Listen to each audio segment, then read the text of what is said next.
2, which is high skilled labor intensive, then the consequence is that the reward to high skilled workers is going up and the reward to low skilled workers is going down. And so this is technological change, sector bias. Now, empirical results of the mandated wage equation, which we just discussed, are not very successful, and Krugman argues, well, one thing that you didn't take into consideration here is, and that's also what you have in this graph that you see here, total factor productivity for sector 2 is rising, either because of low skilled workers or high skilled workers, we don't care. So this line is shifting up. But if, as a consequence, the price of good 2 falls, then this line shifts back. And if you have come Douglas everything, then technology change shifts the line up from E0 to E1, and the price change for good 2, which then falls, shifts the whole thing back exactly to where it was before. So then nothing happens. So, in particular, this sector bias of technology can completely cancel out, or at least it can be reversed, partially or completely, because of price changes. So if you're a large country, not a price taker, then only factor bias is important in terms of your changes. So that's the discussion, factor bias versus sector bias. Now, the chapter also discusses, on the one hand we see that the wage for high skilled workers in relative terms rises in the United States and in other countries. And there's also an observation that similar things happen in other countries, also in the countries which have a lower range of skilled workers. And so it's not it doesn't depend on whether you're relatively high skilled worker abundant or not, it seems. Yeah. And this model of Feenstra-Hansen is trying to explain this, and it uses intermediate goods in the production process. So now we have many activities in the whole intermediate goods in the production process, R&D, production, delivery, marketing, whatever you name it. There's a continuum of them, so that's a lot. And they use 2 factors of production, high skilled workers and low skilled workers.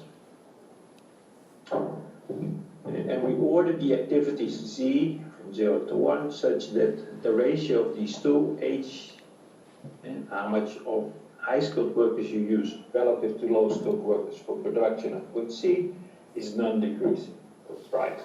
Yeah, so we ordered them in terms of rising skill technology.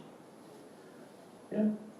And then we have a production function with the output of good C is a Leontief combination of these high skilled and low skilled workers. That's what we have these coefficients for, times how much capital we use. So it's a combination of Leontief and Douglas.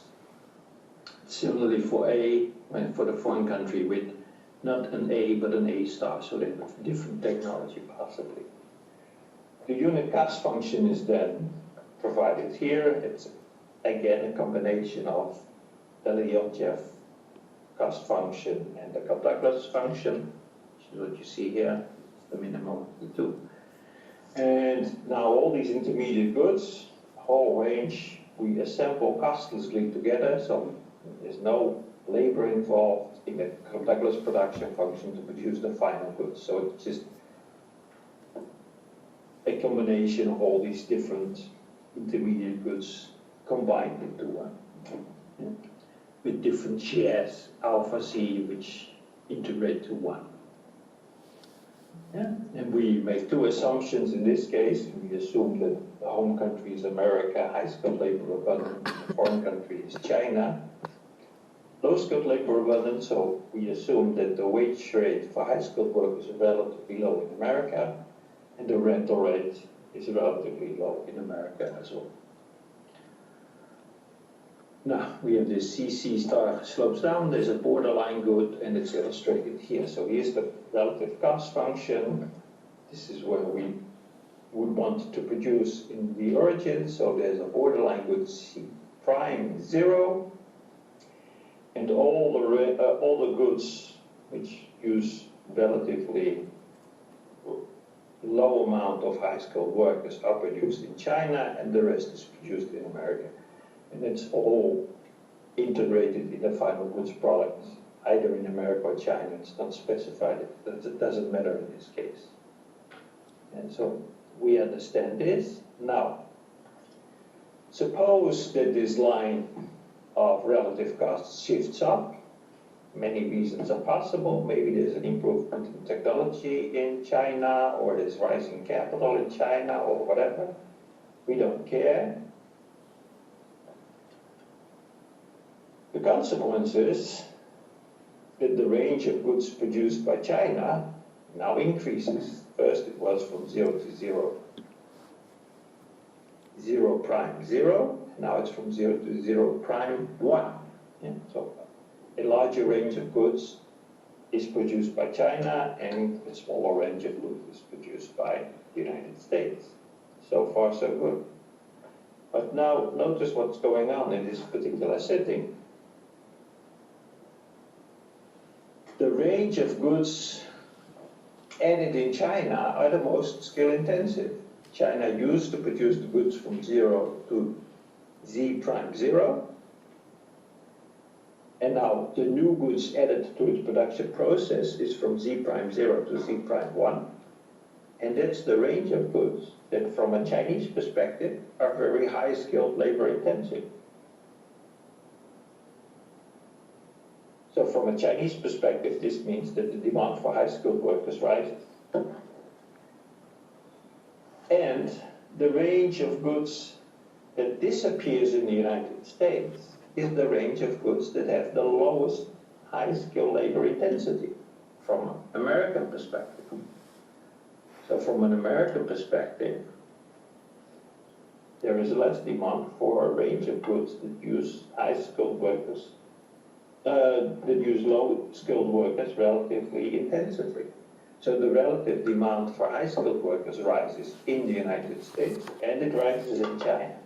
And the consequence that you expect is a rise in the real wage of high-skilled workers and the relative wage of high-skilled workers in the United States, and a rise in the relative wage of high-skilled workers in China, which is more or less what you observe empirically.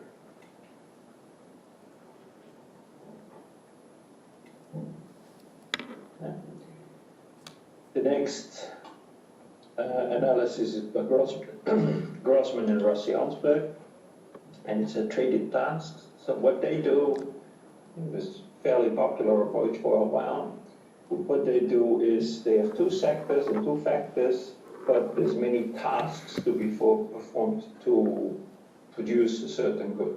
It can be at home or abroad. And if offshore, this uses its own productivity, right? So the productivity depends on the country.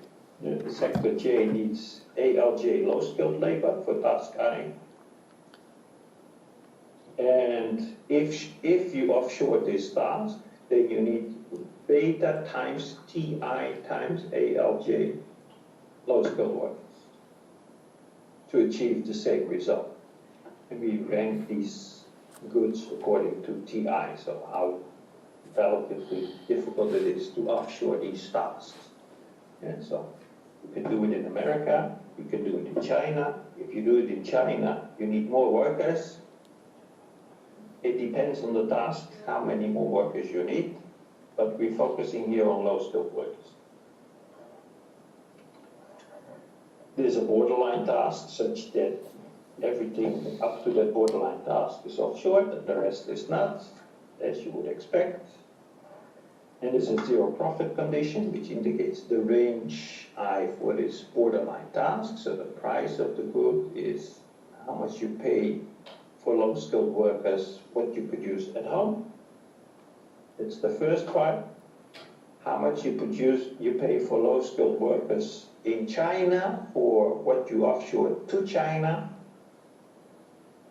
plus what you pay for high-skilled workers, which cannot be offshore in this setting. Yeah.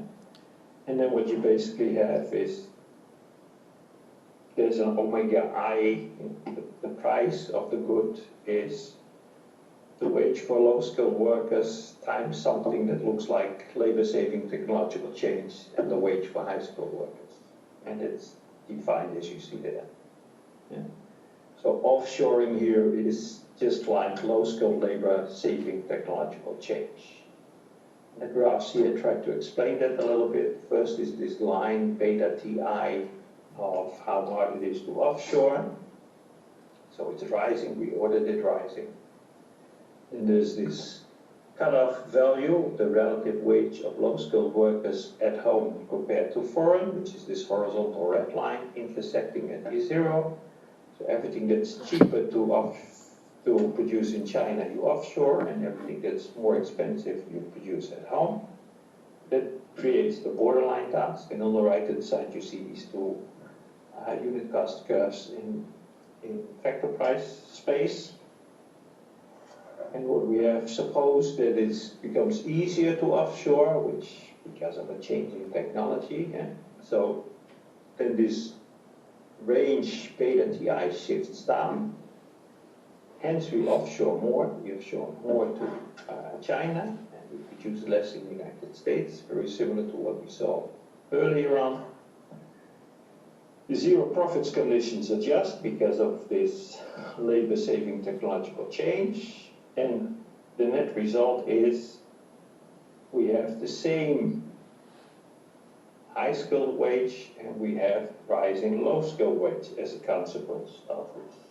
But that seems to be counterintuitive compared to what's been going on, so that ends the question mark. And this is a productivity effect. This productivity effect can be undone by price changes. So something similar that we saw before, pointed out by Koopman. These things may shift back if the prices change. And with that would hurt low-skilled workers. So the model itself now tries to predict that increased offshoring to China somehow benefits low-skilled workers, but then it can be offset by price changes. That's basic. And what effect is stronger than depends. So that's what this is trying to explain. The final thing is about supermodularity and large supermodularity and supermodular production. So before we get to the supermodular production, a little bit about supermodularity and large supermodularity. What does it mean? Well, they're just simple functions. A function pi of x and z is a function of two scalar variables, x and z. It doesn't have to be differentiable, it could be. It doesn't have to be continuous, but it could be. In most of the applications that economists use, then x is a choice variable and z is some parameter. Yeah, so